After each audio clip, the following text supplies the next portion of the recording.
Aujourd'hui, j'aimerais commencer une nouvelle série de vidéos, une série de vidéos qui retracerait toute, l'histoire humaine du début jusqu'à la fin et je pense que c'est une série qui va s'étendre sur plusieurs années, mais je pense que ce sera une série qui sera super intéressante. Donc aujourd'hui, les premières vidéos, elles vont concerner les humains durant le Paléolithique. Parce que le Paléolithique, c'est là où tout commence, finalement. Le Paléolithique, il va, je crois, de moins 3,3 millions d'années jusqu'à moins 10 000 ans, à peu près, avant Jésus-Christ. Et moins 10 000 ans avant Jésus-Christ, c'est le début du Néolithique. Hop. Alors, déjà, ce qu'il faut savoir, c'est que le Paléolithique, si on devait tracer une frise qui retracerait un peu l'histoire humaine, le Paléolithique, en fait, il engloberait la majeure partie de l'histoire humaine. En fait, voilà, si je traçais ça, le noir, ce serait le Paléolithique, et le blanc, ce serait le reste. Et encore, la bande blanche, elle est un peu large, parce que le Paléolithique, il va de moins 3,3 millions d'années à moins 10 000 ans avant Jésus-Christ. Mais pendant le Paléolithique, le problème, c'est que il nous reste des informations, on a des fossiles, on a des méthodes de datation qui nous permettent de tirer un maximum d'informations de cette période. Mais forcément, on a beaucoup plus d'informations plus tard avec le développement de l'écriture et des choses comme ça qui permettent de laisser beaucoup plus de traces et beaucoup plus d'informations sur ce qui s'est passé. Néanmoins, on a quand même pas mal d'informations dont on va discuter aujourd'hui. On va commencer dans la vidéo d'aujourd'hui plutôt par les facteurs externes plutôt que ce qui concerne vraiment les êtres humains à part entière. Mais vous en faites pas, ça fera l'objet d'autres vidéos. On va essayer d'étudier tous les aspects en détail avant de passer aux parties suivantes. Donc, un aspect important du Paléolithique qui concerne les humains, forcément, c'est, vous l'aurez compris, le climat. Aujourd'hui, ça nous préoccupe beaucoup, mais à l'époque, ça les préoccupait beaucoup aussi. Ce qu'il faut savoir, c'est que là, on parle sur des cycles très très très longs, plusieurs centaines de milliers d'années. C'est pas comme nous aujourd'hui, 1000 ans, 2000 ans, non, ça n'a rien à voir. Ce qu'il faut savoir, c'est que, en fait, à cette époque, il y avait des cycles entre des périodes glaciaires et des périodes interglaciaires qui étaient plus chaudes.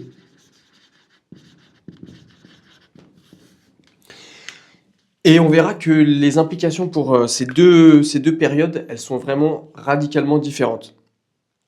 Donc déjà, je vais vous tracer la Terre. Désolé si je dessine pas super bien, je fais de mon mieux. Hop, voilà.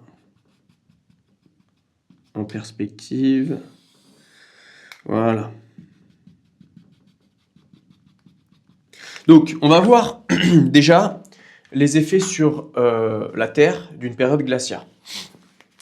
Donc ici, vous avez le pôle Nord, ici, le pôle Sud, là, la banquise, voilà. Donc, une ère glaciaire, comme son nom l'indique, les températures moyennes de la surface de la Terre descendent fortement.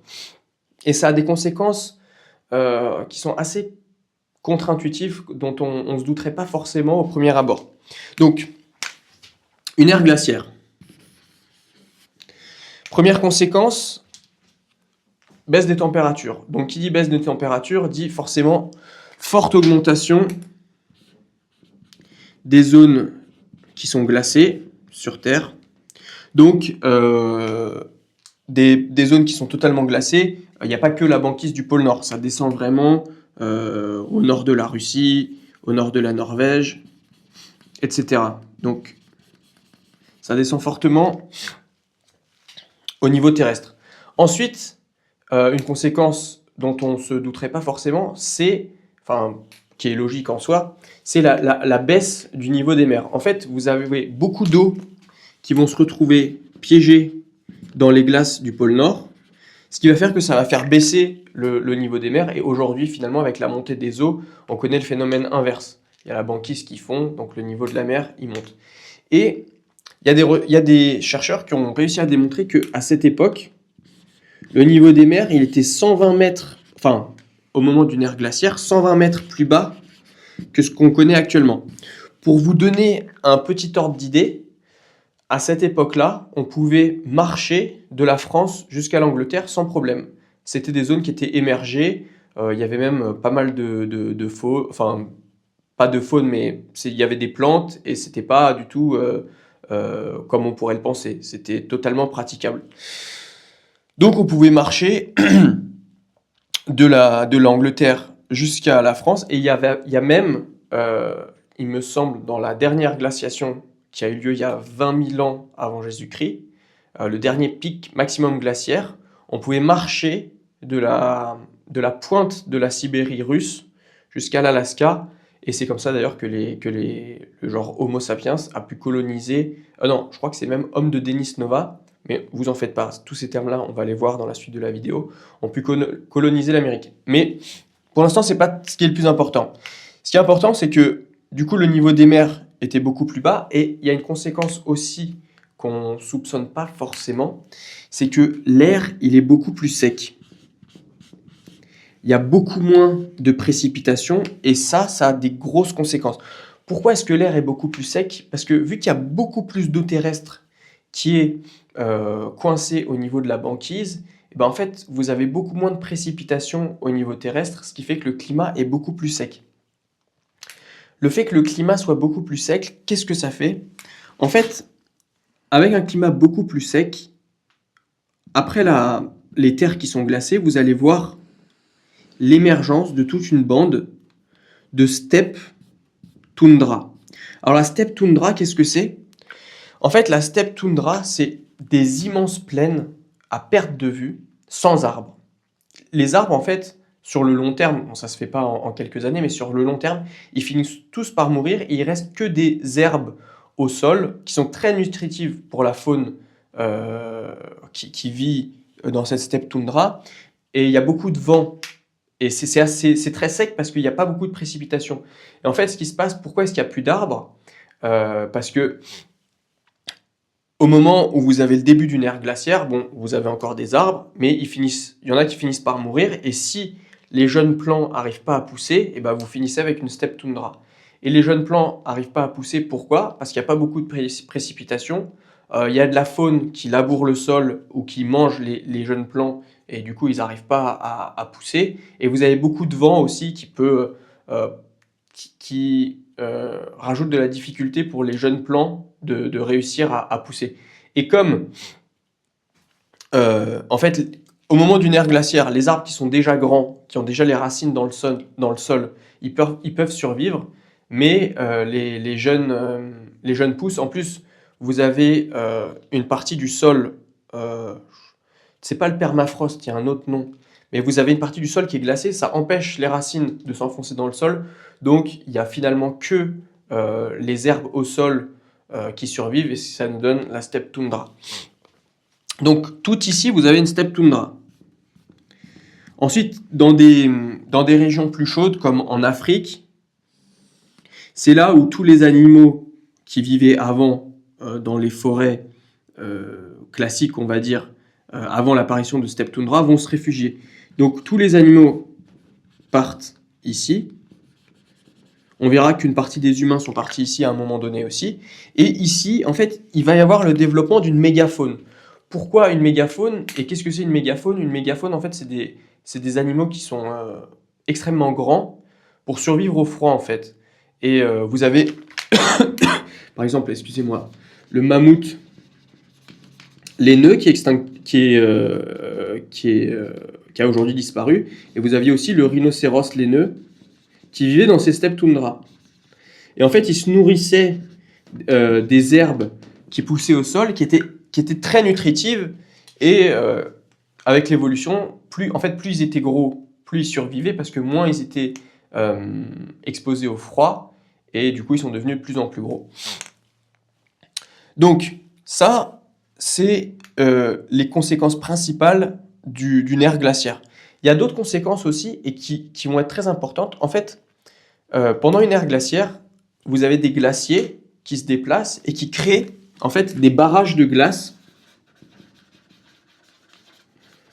Et ça, c'est très important pour la suite de nos vidéos. En fait, les barrages de glace, en fait, c'est comme un barrage normal, sauf qu'il est fait de glace. Et derrière, il y a de l'eau qui s'accumule, donc ça crée un lac. Et en fait, au moment, pas forcément au moment du réchauffement, mais il y a un moment donné où l'eau, à force de s'accumuler et de fragiliser le barrage de glace, en fait, le barrage, il peut céder et ça crée des inondations gigantesques. Je crois que les chercheurs ont trouvé qu'il y avait un lac, il me semble, qui s'appelle le lac Missoula, qui avait fait l'objet de ce phénomène-là, qui avait créé des inondations immenses. Et si on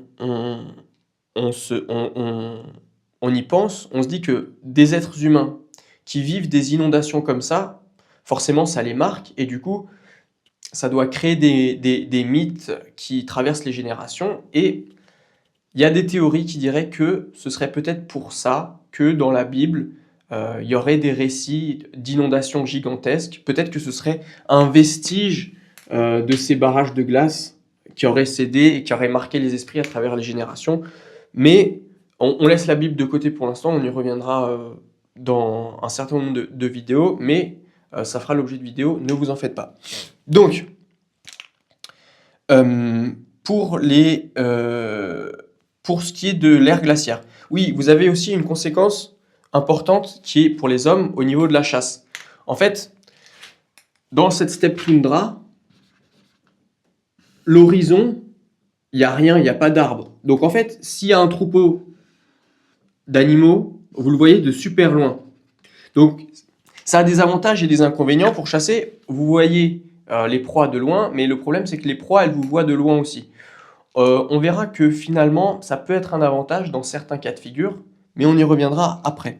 Mais du coup, on peut se poser la question, si ça c'est les conséquences d'une ère glaciaire, qu'est-ce que c'est les conséquences d'une ère interglaciaire? Une ère interglaciaire, c'est tout l'inverse. Le climat se réchauffe.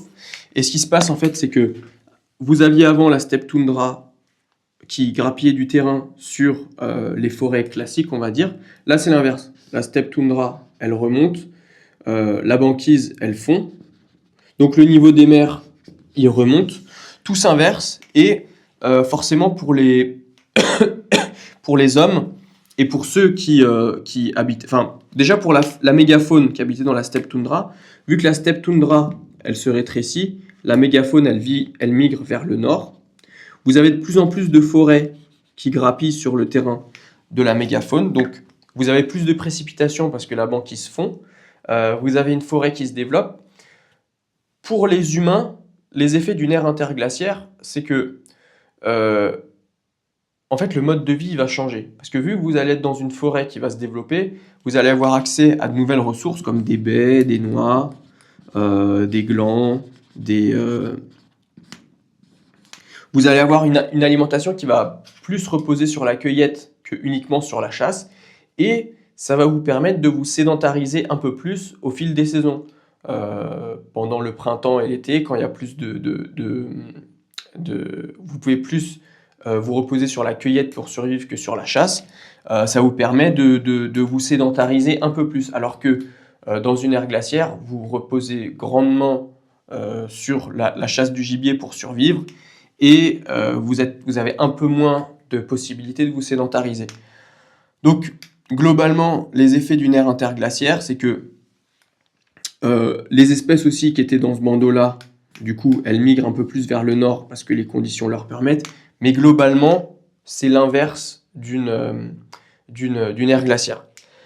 Maintenant, il y a quelque chose que je pense est très intéressant à étudier au niveau du paléolithique, c'est quelles ont été les évolutions que le corps humain a subies et qui lui a permis de s'adapter et de survivre à travers toute cette nature qui est finalement assez hostile. Comment est-ce qu'on a pu s'adapter? J'efface ça et on voit ça ensemble. Une des questions qu'on peut se poser par rapport à nos évolutions, par rapport à d'autres primates, c'est pourquoi est-ce qu'on marche sur deux pieds? Donc, se poser la question de la bipédie. Parce parce que bon, c'est pas fort. Enfin, comparé à d'autres primates, nous on marche sur deux jambes. Pourquoi est-ce qu'on marche sur deux jambes? Qu'est-ce que c'est les avantages? En fait, l'idée déjà, c'est que il y a 4 à 7 millions d'années. Alors, selon les chercheurs, ce serait il y a 4 à 7 millions d'années qu'on aurait développé la bipédie. À cette époque, donc, on se serait trouvé en Afrique, parce que à ce moment-là, c'est là où, quand il y a une ère glaciaire, comme on vient de le voir, c'est là où dans la forêt dense, si on n'a pas développé des techniques de chasse adéquates, on va se réfugier. Donc, l'idée c'est quoi? C'est que quand il y a une ère glaciaire, le climat devient plus sec. Donc, les arbres, vu qu'il y a moins de précipitations, il y a moins d'arbres, et la forêt se transforme en savane. Le problème avec une forêt qui se transforme en savane, c'est quoi? C'est que, à la base, si on part du principe qu'on marchait comme les primates, donc sur les mains, enfin on utilisait les mains, vous voyez, et on se déplaçait surtout dans les arbres, le problème c'est que quand les arbres s'espacent, on peut plus se déplacer d'arbre en arbre comme font les primates dans des forêts suffisamment denses. Donc ce qu'il faut faire, c'est à un moment donné, pour pouvoir aller d'un arbre à un autre, se déplacer au milieu de la savane. Et le problème avec ce déplacement au milieu de la savane, c'est que si ce déplacement, on le fait sur nos 4 membres, déjà c'est pas efficace énergétiquement, et comme il y a des hautes herbes, on est très vulnérable aux prédateurs qui peuvent nous sentir. Donc déjà, un avantage évident, c'est si on se tient debout dans la savane, eh ben on peut voir les proies, si on chasse, ou voir les dangers. Et à cette époque de la vie des hommes, qui survit, transmet ses gènes, la survie, c'est ce qu'il y a de plus important. Donc déjà, un avantage évident, c'est que se tenir debout dans un environnement où il y a moins d'arbres, ça vous permet de mieux voir les menaces et mieux voir vos cibles. Ensuite, il y a une autre idée, c'est que, en fait, la marche sur 2 jambes, elle est beaucoup plus économique en termes d'énergie que sur 4 membres. Donc, marcher sur deux jambes, ça vous fournit beaucoup plus En fait, ça vous permet de parcourir de bien plus longues distances que si vous deviez le faire sur 4 membres. Donc, plus longue distance. Et ça, quand on doit migrer, quand on doit se déplacer, quand on doit suivre des troupeaux, c'est indispensable. Ensuite, d'autres conséquences qui sont évidentes aussi, c'est que le fait de se déplacer sur 2 membres, ça nous permet d'avoir les 2 mains libres. Et en quoi c'est utile d'avoir les 2 mains libres? Les 2 mains libres, ça nous permet de chasser. Parce que chasser sans avoir les mains libres, c'est compliqué. Par exemple, si on doit tenir un arc, on peut se déplacer et on peut viser en même temps. Donc forcément, c'est pratique. Si on doit déplacer des choses, si on doit migrer, on peut porter des choses dans ses bras. Si on doit ramasser des baies, ramasser des fruits, des choses comme ça nous permet de déplacer beaucoup plus de quantité en ayant les bras libres, plutôt qu'en devant se déplacer avec nos mains. Ensuite, il y a aussi un point important qui est que à ce moment-là, donc dans la savane, il fait forcément chaud. Si on doit se déplacer sur 4 membres, et si on se regarde, si on a une vue du ciel sur notre corps, on voit que si on imagine un primate se déplacer, on le verrait comme ça, donc il y aurait une partie de son dos, il y aurait une partie de sa queue, sa jambe, sa main, hop, ses 2 mains ici, désolé je dessine pas très bien, et il y aurait sa tête là. Mais toute la zone exposée, ce serait tout ça. Et forcément, à ce moment-là, être exposé au soleil et devoir se déplacer, plus la zone est exposée, plus ça devient compliqué et plus c'est pénible de se déplacer. Donc, alors que si on compare à quelqu'un qui se déplace sur 2 jambes, ben, il y a sa tête qui est exposée, il y a une partie de son épaule ici, et c'est tout. Donc forcément, pour se déplacer, le moyen le plus économique et efficient, on va dire, c'est de se déplacer sur 2 jambes, Parce que du coup, vous avez une surface qui est bien moins exposée au soleil. Et d'ailleurs, vous remarquerez que il nous reste des cheveux sur la tête, et c'est la seule partie du corps sur laquelle il nous reste des cheveux. Et une des raisons pour lesquelles il nous reste des cheveux sur la tête, ce serait justement pour ça, pour protéger notre tête, et en particulier notre cerveau, des rayons du soleil, parce que notre cerveau, il est particulièrement sensible à des surchauffes, et donc on aurait, a priori, conservé nos cheveux pour nous protéger des rayons du soleil quand on se déplace. Donc, tout ça, c'est très bien, mais en fait, anatomiquement parlant, le fait de se déplacer sur deux jambes, ça a des conséquences. Et ça a des conséquences notamment au niveau du bassin des humains, quand on le compare à celui des primates.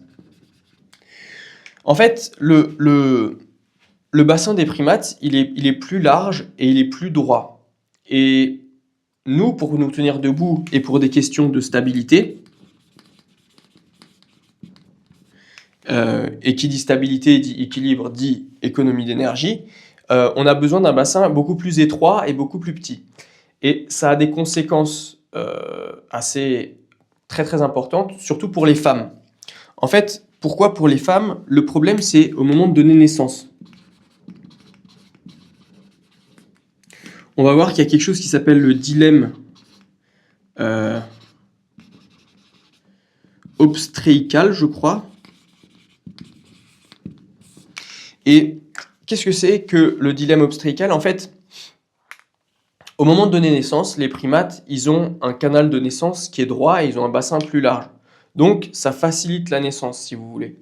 Nous, avec... alors, je fais des simplifications, hein, forcément. Nous, avec le bassin qu'on a et le fait qu'on se tienne sur deux jambes, en fait, le canal de naissance, il a dû se tordre. Et comme on a eu un bassin plus petit, ça a forcément compliqué le fait de donner naissance pour les femmes.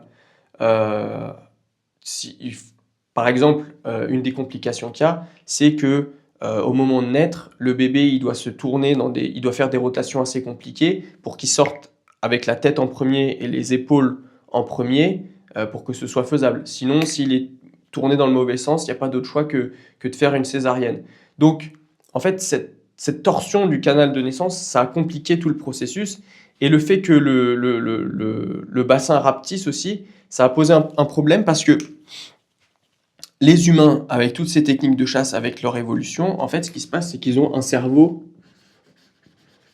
qui se développe. Et qui dit qu'il se développe, dit plus gros. Et le problème d'un cerveau plus gros, qui dit plus gros cerveau, dit ça pose un problème au moment de la naissance. Pourquoi ça pose un problème au niveau de la naissance? Parce que comme les femmes ont un bassin plus étroit, d'ailleurs, si on compare les hommes et les femmes, on remarque que, vous savez, souvent, l'anatomie des femmes en général, elles ont les hanches un petit peu en poire. Et ben, c'est directement en lien avec ça, c'est pour faciliter la naissance. Et dans certaines cultures, même des hanches en poire comme ça, ce serait synonyme ou ça représenterait la fertilité. Bon, bref, on ferme la parenthèse. Mais du coup, en fait, donc il y a une contradiction entre le cerveau plus gros et le bassin plus petit. Le problème, c'est que on peut pas attendre trop longtemps. Le bébé peut pas rester trop longtemps dans le ventre de la femme parce que s'il avait une tête trop grosse, il pourrait juste pas sortir. Donc, et si on compare à d'autres espèces, par exemple, le poulain, quand il naît, au bout d'une heure, il sait marcher. Enfin, il peut marcher. Il naît en sachant marcher. Et en fait, c'est grâce à ce développement dans le ventre de la mère qui peut, au bout d'une heure, savoir marcher. Nous, c'est pas le cas. Je dis pas malheureusement, et vous allez comprendre pourquoi. En fait, et ça, c'est la beauté de la nature, c'est que la nature, pour pallier à ce problème, en fait, elle a fait naître les humains plus tôt. Les humains prématurés par rapport à d'autres espèces. Et prématurés pour que, du coup, la tête soit suffisamment petite pour sortir. Le problème avec des humains prématurés, c'est qu'ils ont un besoin constant d'attention. Parce qu'ils ne sont pas autonomes. Ils n'ont aucune autonomie. Et c'est pour ça que les nourrissons, les humains, il faut s'en occuper constamment. Jusqu'à 5, 6, 7 ans, ils ne sont pas du tout autonomes. Ils ont besoin qu'on leur fasse tout. Et en fait, ce manque d'autonomie, on va voir que finalement, ça va être un avantage. Pourquoi? Parce que déjà, le fait que après la naissance, les femmes et potentiellement les hommes aient besoin de s'occuper de leurs enfants, ça crée des liens sociaux. Et c'est des liens sociaux qui, à cette époque, sont très importants. Ça permet de solidifier les liens entre la tribu. Ça permet le développement du langage. Mais ça, on rentre pas trop dans le détail pour l'instant. Ça permet le développement du langage et en fait, le fait que les enfants naissent prématurés, ça leur procure une plasticité cérébrale incroyable. Et en fait, c'est cette plasticité cérébrale qui va leur permettre d'apprendre tout un tas de choses en regardant finalement les autres membres de la tribu effectuer des actions. Et c'est là où il y a aussi quelque chose de magnifique au niveau de la nature, c'est ce qu'on appelle le paradoxe des grands-mères. Et qui est directement lié à ce manque d'autonomie des nourrissons. Le paradoxe des grands-mères. Donc, le paradoxe des grands-mères, qu'est-ce que c'est? Il faut savoir que, en fait, dans la nature, et même dans une tribu humaine ou dans une meute, bon, je préfère dire tribu parce que bon, on est des humains, des éléments qui ont plus de rôle à jouer, en principe, devraient être amenés à disparaître. Souvent, dans la nature, quand une femelle ne peut plus avoir de petits, elle décède. Les humains, c'est différent. On a les grands-mères. Alors, moi, ne pensez pas que je ne suis pas content qu'on ait des grands-mères. Je suis très content qu'on ait ce paradoxe des grands-mères. Ça m'a permis de connaître mes deux grands-mères et j'en suis très heureux. Mais le paradoxe des grands-mères, c'est quoi? Le paradoxe des grands-mères, c'est qu'au sein de la tribu, en fait, vous avez les grands-mères. Les grands-mères, au bout d'un moment, elles ne peuvent plus avoir d'enfants, donc c'est ce qu'on appelle la ménopause, mais elles survivent après la ménopause. Et d'un point de vue strictement optimisation, c'est paradoxal parce que, en fait, vous avez un individu qui consomme des ressources au niveau de la tribu, mais qui n'a plus aucune valeur reproductive. Donc, ça pourrait être un petit peu paradoxal. Pourquoi est-ce que la nature s'encombrerait d'éléments qui n'ont pas d'utilité au sein de la tribu? Et c'est là toute la beauté de la chose. En fait, le manque d'autonomie des nourrissons, et ben en fait, les grands-mères, alors c'est des théories, hein, mais ce qu'on pense, c'est que les grands-mères, de par leur présence, elles pourraient prêter main forte aux mères pour s'occuper des nourrissons.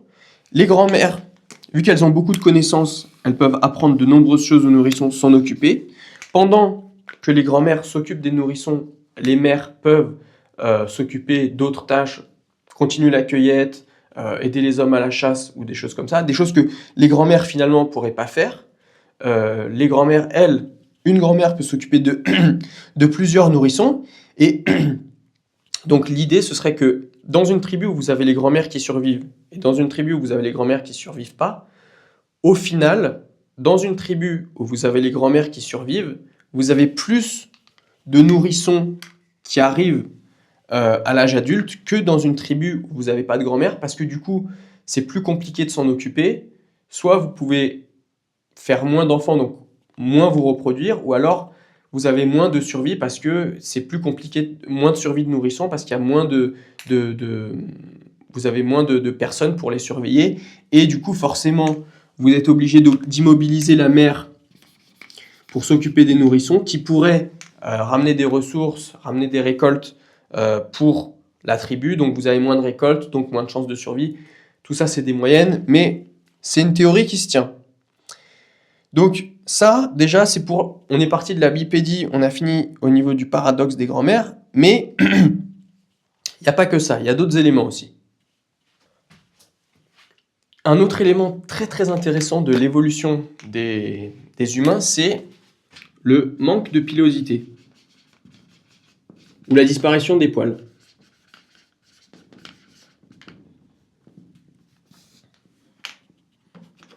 On peut se demander pourquoi, comparé à d'autres primates, on n'a pas de poils.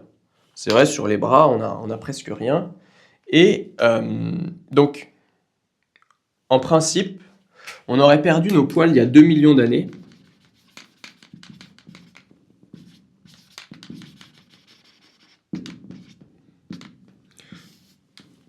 Et en fait, la perte de poils va de pair avec le développement des glandes sudoripères. Les glandes sudoripères, pour ceux qui ne savent pas, c'est les glandes qui nous permettent de transpirer. Et pourquoi est-ce que transpirer, c'est important? Transpirer, c'est important parce que vous savez, quand on fait un effort, notre corps produit, nos glandes sudoripères produisent de l'eau et du coup, au contact de l'air et par évaporation, ça nous permet de réduire la température de notre corps. Et c'est important parce que si la température de notre corps monte trop haut, on risque tout simplement de mourir. Et c'est pour ça que, par exemple, quand il y en a qui ont de la fièvre, on dit qu'il faut faire baisser la fièvre rapidement parce que ça peut devenir dangereux. Si la température corporelle monte trop, il me semble que c'est l'ADN, ou enfin, il y a quelque chose dans notre corps qui se désintègre et on finit par mourir. Donc, pourquoi est-ce que cette évolution, c'est une évolution majeure des humains? Alors, il faut se comparer à d'autres animaux, à d'autres primates. Eux, qu'est-ce qu'ils ont comme moyen de se refroidir? Eux, ils se refroidissent avec l'allaitement. Et vous savez, l'allaitement, c'est par exemple quand vous voyez un chien qui court au parc, il court pendant 5 minutes et au bout d'un moment, il se couche et il fait comme ça, vous voyez. En fait, il fait pas ça pour rien, il fait ça oui parce qu'il est fatigué, mais il fait ça surtout pour refroidir la température de son corps. Parce que du coup, si la température monte trop, il risque tout simplement de mourir. Donc il fait ça pour refroidir la température de son corps. Et c'est aussi pour ça qu'on voit, par exemple, pendant des canicules, dans la rue, des chiens qui respirent comme ça. En fait, ils ont juste trop chaud et ils essayent de se refroidir. Mais alors du coup, quel avantage nous on a et qu'est-ce que c'est les conséquences? Donc déjà pour les animaux, les conséquences que ça a, c'est qu'ils ne peuvent pas faire un effort prolongé.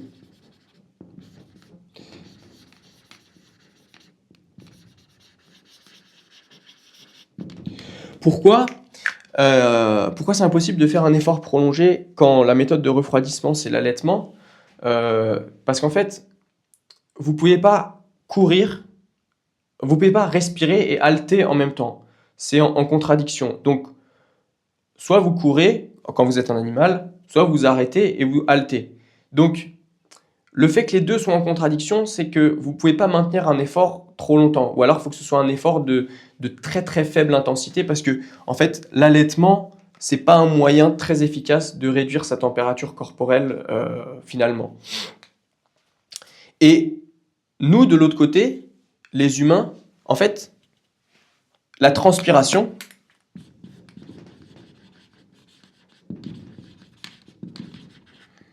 c'est un moyen très efficace de réduire sa température corporelle. Vous voyez, ceux qui courent des marathons, ils courent pendant 42 km. Ils font ça les meilleurs du monde, ils font ça en moins de 2 heures, je crois. Non, pardon. Ils font ça en moins de 2 heures mais ils s'arrêtent pas, ils font ça sans s'arrêter. Et du coup, ça prouve que, en fait, la transpiration, c'est un moyen qui permet de fournir un effort physique continu sans avoir besoin de s'arrêter et sans avoir le corps qui est en surchauffe. Donc, on ne peut pas sprinter indéfiniment sans s'arrêter, mais on peut fournir un effort, une course de fond pendant très très longtemps. Et c'est un peu, si on comparait le mécanisme de refroidissement d'un moteur de voiture. Le moteur de voiture, vous avez un circuit de refroidissement, vous pouvez conduire pendant 10 heures d'affilée si vous avez suffisamment d'essence, sans que le moteur il soit en surchauffe, si vous conduisez normalement bien sûr, mais vous voyez l'aiguille de température, elle se stabilise au milieu, vous avez ici 0 degré, ici la surchauffe, je ne sais pas combien c'est, mais bon, quand c'est trop, et ici vous avez le cadran, l'aiguille en général elle est au milieu, et elle bouge pas. Et si elle va ici, si elle monte trop, vous avez le voyant rouge qui s'allume de surchauffe, il faut absolument s'arrêter. Vous avez un problème au niveau du circuit de refroidissement. Mais revenons-en aux humains. Donc, vous avez ce mécanisme de transpiration qui vous permet de fournir un effort de longue durée prolongé sans s'arrêter. Qu'est-ce que ça permet? En fait, ça va permettre un nouveau mode de chasse. C'est l'hypothèse, il me semble que c'est l'hypothèse du coureur de fond. L'hypothèse du coureur de fond.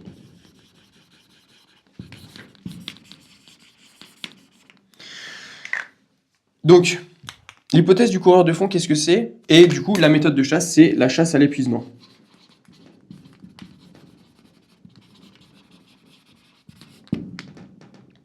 Donc, la chasse à l'épuisement, qu'est-ce que c'est? C'est que, en fait, et c'est là où voir les proies de loin, comme dans la steppe toundra, vous vous rappelez, je vous avais fait le petit dessin.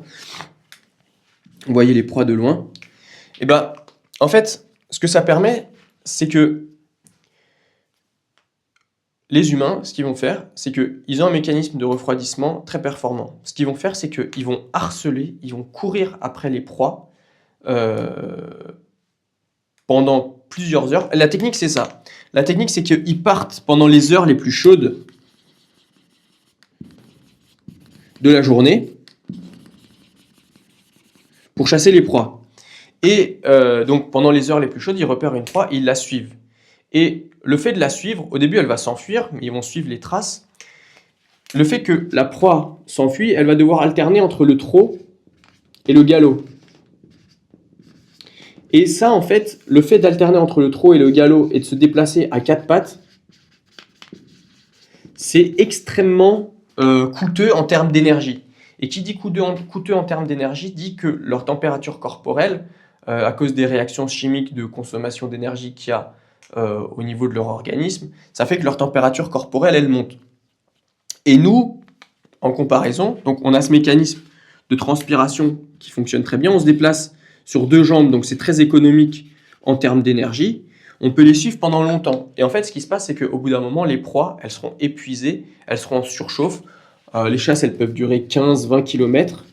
Et au bout d'un moment, les proies, elles s'arrêtent. Et du coup, les humains, à ce moment-là, qui chassaient, ils n'ont plus qu'à les achever pour récupérer la viande et terminer la chasse. Et ces méthodes de chasse, elles sont encore utilisées aujourd'hui dans certaines tribus qui chassent encore le gibier. C'est quelque chose qui a fait l'objet d'observations même aujourd'hui.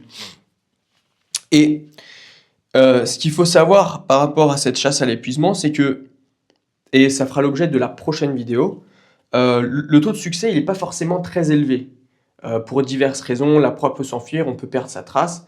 Et ce qui se passe, c'est que du coup, vu qu'il y a plusieurs groupes de chasse, c'est important de mettre en commun, donc de partager, pour que finalement, en fait, le fait de partager, c'est un peu comme une assurance. Ça veut dire, aujourd'hui, vous n'avez rien, mais vous mangez quelque chose, vous mangez de la chasse de quelqu'un qui a réussi à récupérer quelque chose, mais demain, si vous chassez quelque chose, vous partagerez, et ça vous permet d'être sûr d'avoir quelque chose à manger sur le long terme. Donc c'est un genre d'assurance. Mais vous en faites pas, on verra ça plus en détail, mais dans une autre vidéo. Donc,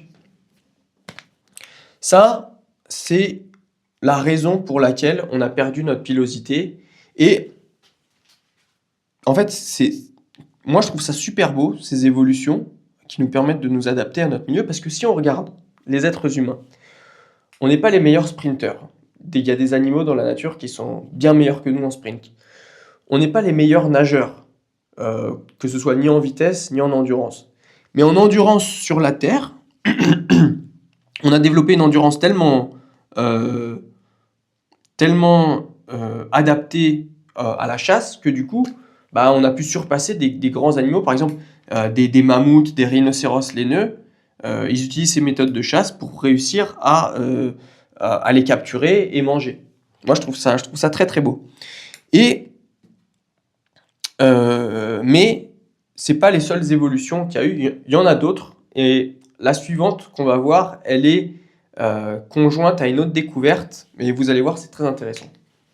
Donc, la prochaine évolution dont on va parler, elle est liée à la découverte du feu, enfin, ou la maîtrise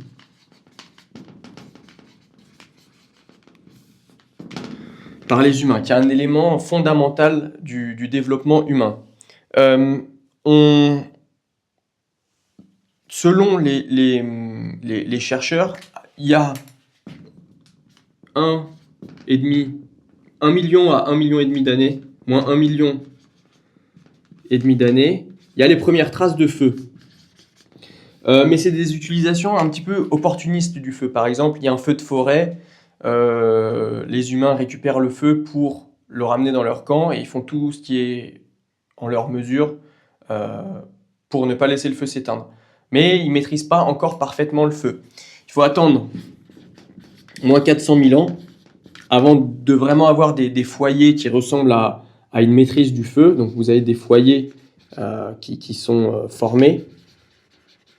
Et les chercheurs considèrent qu'à partir de moins 120 000 ans, et pardon, ici c'était pas moins 400 millions, c'était moins 400 000, en 120 000 ans, là il y a une maîtrise du feu, ils peuvent l'allumer, partout où ils ouvrent, partout où ils posent leur campement, ils font du feu, donc il y a une maîtrise totale du feu, à partir de moins 120 000 ans. Maintenant, pour les humains, qu'est-ce que ça implique, le fait de maîtriser ou non le feu? Donc, avant le feu, à quoi ressemblait la vie et surtout les modes d'alimentation des humains? Parce que le feu, bon, forcément, ça sert principalement à cuire les aliments. Si vous n'avez pas de feu, le problème, c'est que vous êtes obligé de manger tout cru. Donc, vous mangez les végétaux crus et vous mangez la viande crue aussi. Le problème avec le fait de manger cru, c'est que du coup, pour les végétaux, vous devez mastiquer pendant des heures et des heures pour essayer de rendre le plus digeste possible des végétaux qui sont parfois très fibreux et très difficiles à digérer. Et la viande, pareil. La viande non cuite, elle est beaucoup plus difficile à digérer. Et donc, au niveau des évolutions et des caractéristiques humaines, il faut savoir qu'à cette époque-là, les humains mâchaient entre 4 à 6 heures par jour pour pouvoir extraire suffisamment de calories des aliments qu'ils mangeaient pour survivre. Donc ça, déjà, c'est quelque chose d'assez énorme. Donc forcément, des êtres humains qui passent 4 à 6 heures à mastiquer, ils avaient des dents énormes et ils avaient une mâchoire énorme.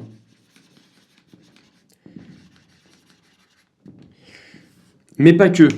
Donc forcément, ils avaient des dents pour pouvoir mastiquer et broyer tout ça avant de l'ingérer. Et du coup, forcément, ils avaient des mâchoires très musclées parce qu'ils passaient 4 à 6 heures à mastiquer toute la journée.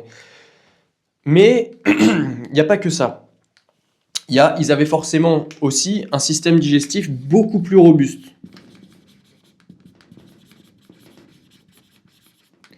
Beaucoup plus robuste, et ça passe par un estomac beaucoup plus volumineux pour être capable d'extraire le maximum de nutriments de tout ce qu'ils mangeaient. Mais le problème, c'est qu'en fait, les deux éléments qui consomment le plus d'énergie au niveau du corps humain, c'est le cerveau et c'est le système digestif. Et le problème, c'est que dans la nature, vous devez faire un choix. Vous ne pouvez pas avoir les deux qui consomment toute l'énergie. Donc, à cette époque-là, forcément, toute l'énergie était redirigée vers le système digestif et moins vers le cerveau, forcément. Et du coup, le cerveau, il était plus petit. Parce qu'il recevait moins d'énergie, forcément. Mais du coup, à partir de tout ça, la question qu'on peut se poser, c'est « et après le feu ?» Une fois qu'on maîtrise le feu, qu'est-ce que c'est les conséquences? Qu'est-ce que ça implique? En fait, à partir du moment où vous maîtrisez le feu, il agit comme une prédigestion.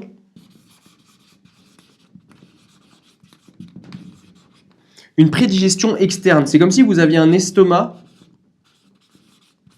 à l'extérieur de votre corps qui vous permettait, via la cuisson des aliments, de prédigérer les aliments. Et du coup, qu'est-ce que cette prédigestion, elle vous permet? Elle vous permet d'avoir plus de nutriments, donc plus de calories à moindre effort. Donc, vous pouvez avoir des dents moins grosses, donc vous avez une mâchoire moins développée qui permet de laisser plus de place disponible pour le développement du cerveau. Et vous avez un système digestif qui consomme beaucoup moins d'énergie. Et du coup, vu que vous avez plus de nutriments, vous avez besoin de moins d'énergie pour digérer, et vous avez une mâchoire moins développée, des dents moins développées, ça vous permet d'avoir un cerveau plus gros. Et on a vu que c'est la découverte du feu, du coup, qui a permis, via la cuisson des aliments, de permettre au cerveau de se développer, de devenir plus gros. Et la découverte du feu, le cerveau plus gros, ça a permis aussi plus d'interactions sociales entre les humains. Pourquoi plus d'interactions sociales? Alors, il n'y a pas juste le fait que vous ayez un plus gros cerveau qui vous permet d'avoir plus d'interactions, mais en fait, le fait de découvrir le feu, ça vous permet de rallonger le temps d'éveil. Parce que finalement, avant de découvrir le feu, quand il faisait nuit, tout le monde allait dormir. Mais là, avec la découverte du feu, vous pouvez rester debout et ça permet le développement de rituels, d'art. Parce que en découvrant le feu, vous pouvez aller au fond des cavernes, vous pouvez commencer à dessiner des choses. Vous avez des interactions, des rituels, des chants, peut-être même une ébauche de rites. Je ne vais pas dire religion, mais parce que religion, ça fera l'objet d'une autre vidéo, mais vous avez tout un spectre de nouvelles possibilités avec la découverte du feu. Et est-ce que j'oublie quelque chose? Non, la découverte du feu. Et oui, et vous pouvez aussi, avec le feu, confectionner des nouveaux objets. Vous pouvez créer, vous savez, des sortes d'épieux pour chasser. Vous les mettez sur le feu, ça permet de les rendre plus durs et du coup, ils sont plus efficaces pour chasser. Donc, le feu, c'était vraiment une des découvertes majeures qui a permis un essor considérable des humains et qui a favorisé l'évolution des humains également. Le dernier point que je voulais aborder avec vous aujourd'hui, c'est les aspects des migrations de l'homme.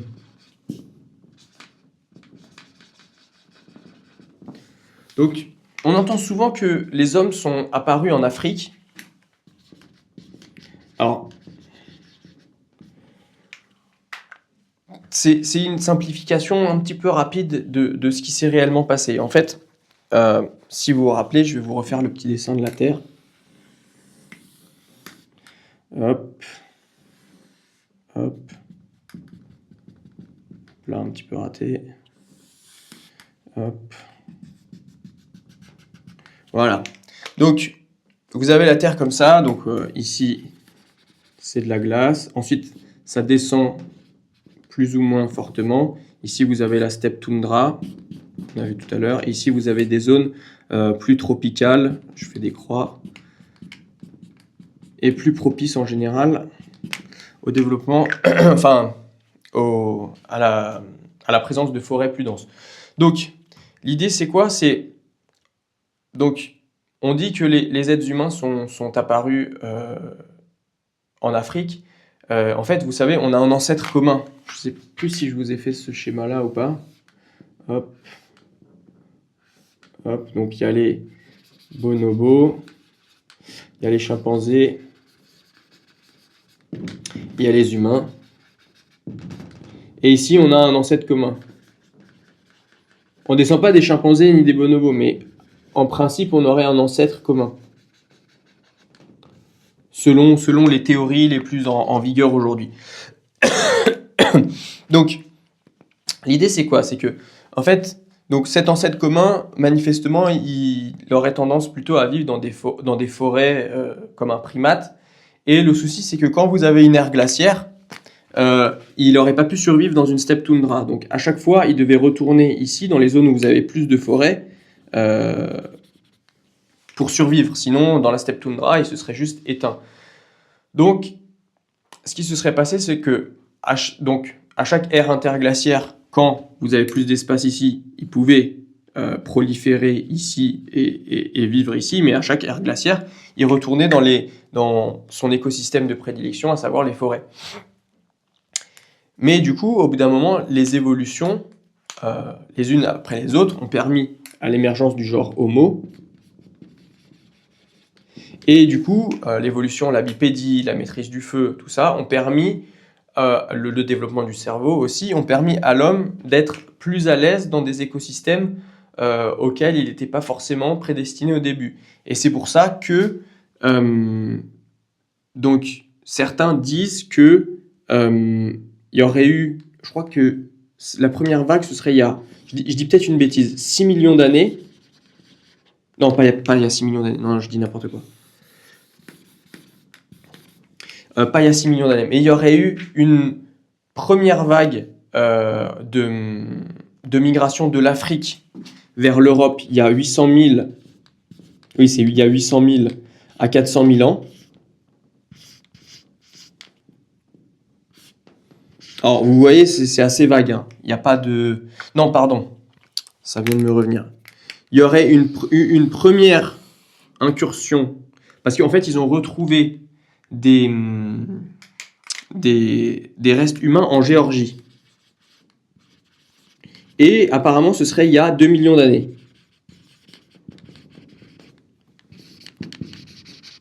Donc, les premières incursions, on va dire, des hommes en dehors de l'Afrique, ce serait en Géorgie. Ils ont retrouvé des restes humains en Géorgie. Ensuite, il y aurait eu... Ça se serait fait en plusieurs vagues, en fait. Il y aurait eu une autre vague en moins 800 000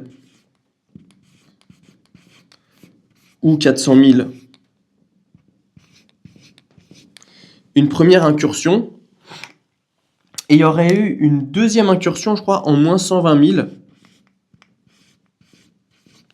Donc tout ça, c'est des migrations successives qui, on va le voir, vont avoir des conséquences assez importantes. Les migrations successives, pourquoi est-ce qu'elles vont avoir des conséquences importantes? Si je vous fais une petite carte du monde, donc ici, alors désolé, je dessine un petit peu rapidement, vous avez l'Afrique, là vous avez l'Europe, avec l'Angleterre ici, la France là, l'Islande ici, là on a la Norvège, la Russie, ici l'Inde, là on a la Chine, le Japon ici, hop, ici voilà, bon l'Inde il faudrait que je la fasse un peu plus, là on a Madagascar, donc voilà, donc ça c'est une carte du monde un petit peu rapide, donc, et pas du tout à l'échelle, mais c'est pas grave. Donc les premiers humains seraient partis d'Afrique, ils auraient colonisé l'Europe et ils auraient colonisé l'Asie, donc ils auraient fait une incursion. Donc, les humains seraient arrivés ici, se seraient multipliés dans un bassin ici et un bassin ici.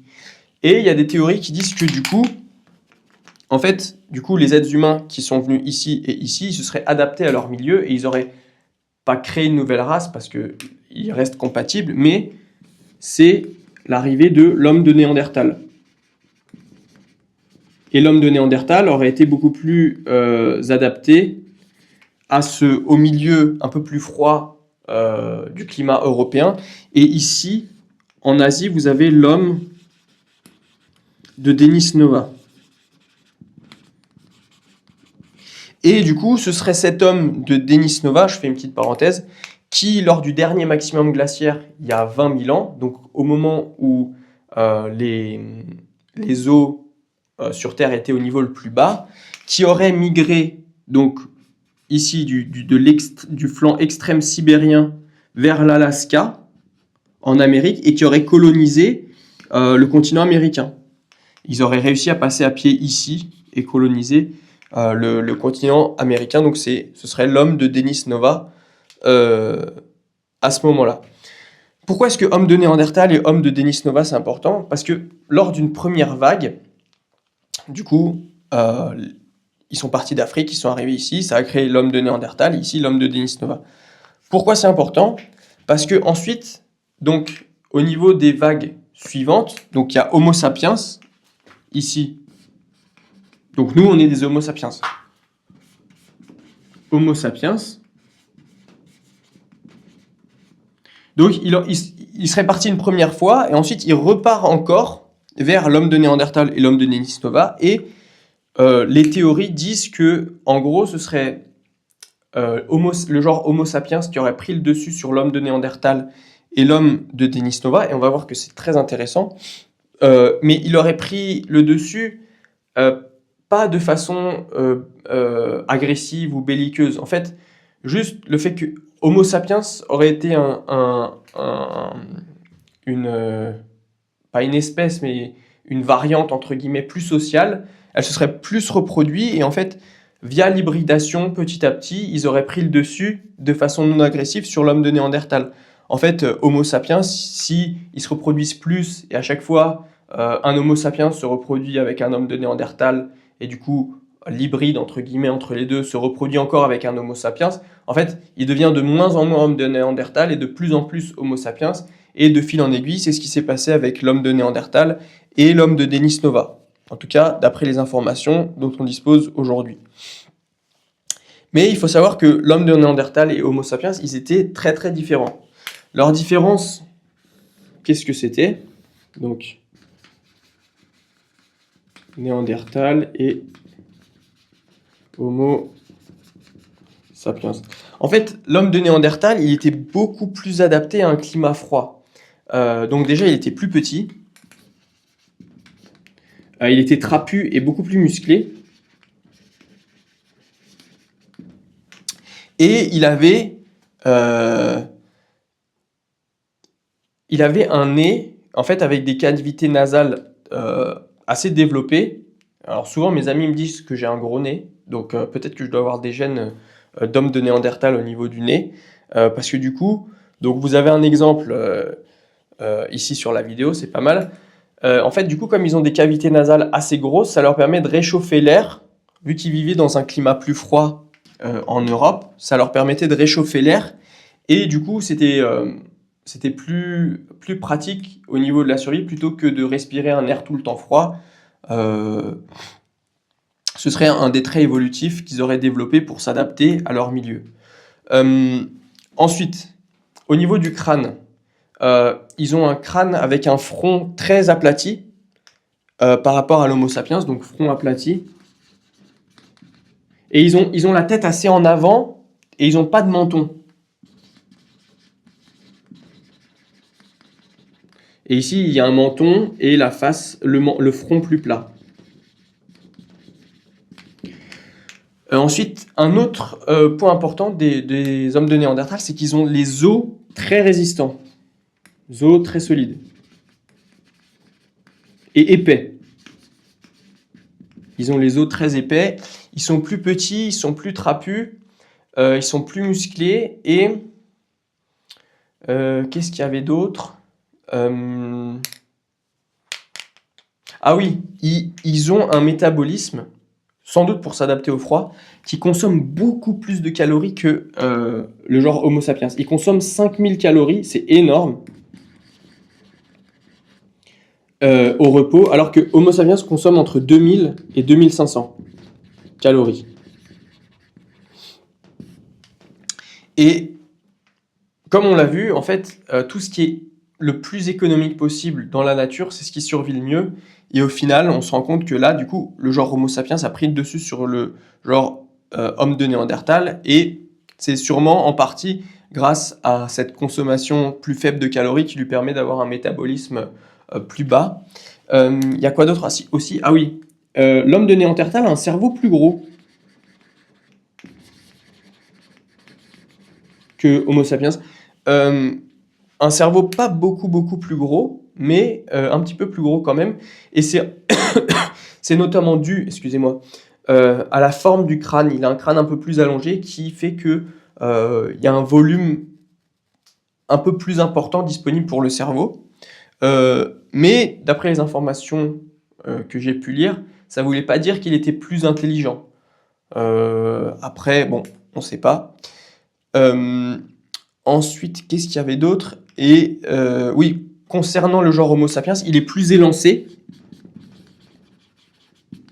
et il a des os plus fins et il a une silhouette plus adaptée à la dissipation de chaleur.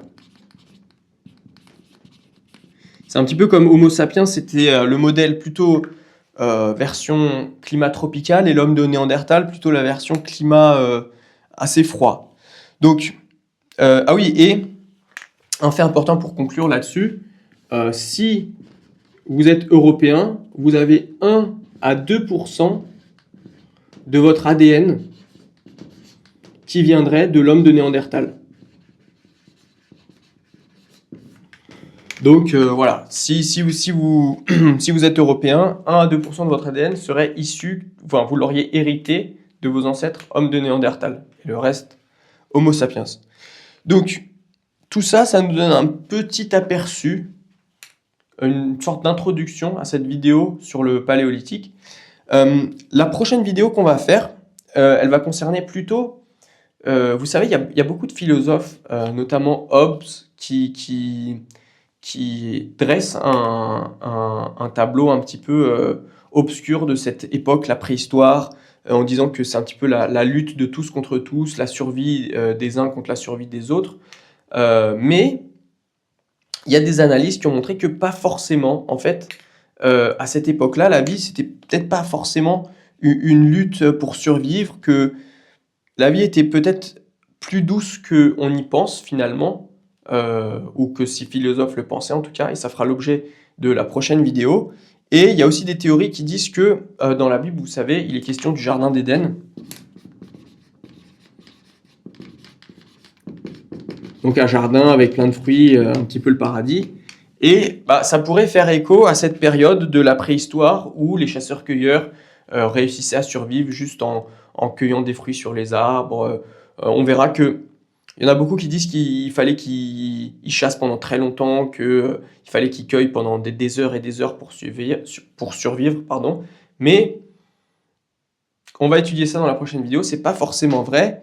Et dans une vidéo encore d'après, pour vous annoncer un petit peu, on verra aussi, il y a des théories qui remettent pas mal en cause la vision qu'on a du couple et des modes enfin pas des modes de reproduction, mais de la famille, entre guillemets, il y en a qui appellent ça les théories du mariage de groupe. En fait, il y en a beaucoup qui regardent la préhistoire selon le prisme, un petit peu selon le prisme judéo-chrétien de la famille, où c'est un père, une mère, un enfant. Mais il y a des théories qui remettent ce modèle en question et qui, une fois qu'on s'affranchit de ce prisme-là, un petit peu de la religion, en regardant ça, on voit que les mœurs étaient un petit peu différentes et c'est pas forcément ce qui se passait au niveau de la préhistoire. Et on va étudier ça en détail. Je pense que c'est une vidéo qui réserve pas mal de surprises. Et puis enfin, il y aura une vidéo aussi plus axée sur la religion et ce sera une ouverture vers les raisons pour lesquelles les hommes sont devenus sédentaires via l'agriculture. Et vous verrez, c'est très intéressant. Enfin, en tout cas, j'espère que cette petite vidéo introductive vous aura plu et je vous donne rendez-vous pour la prochaine vidéo où on verra les conditions de vie des hommes préhistoriques.